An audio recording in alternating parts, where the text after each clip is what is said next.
All right, Algebra 1 students, let's look at Unit 4, Lesson 17, Writing Inverse Functions to Solve Problems.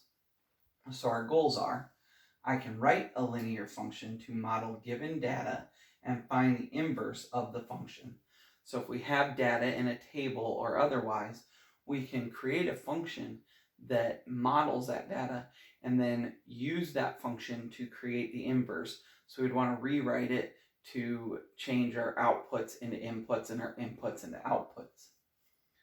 When given a linear function defined using function notation, I know how to find its inverse.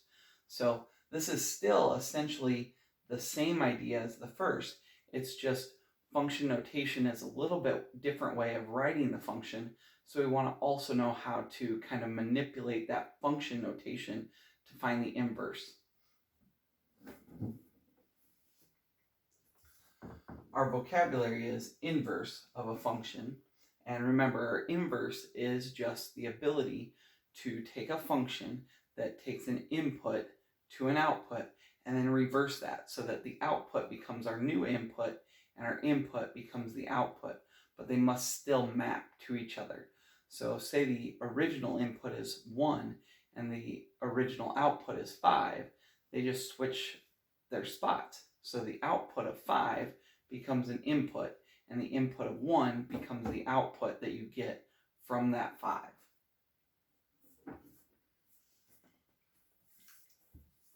All right, so our warm-up is this situation. So we have a tank that contained some water.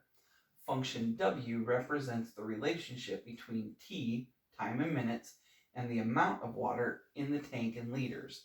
So here's our mathematical problem.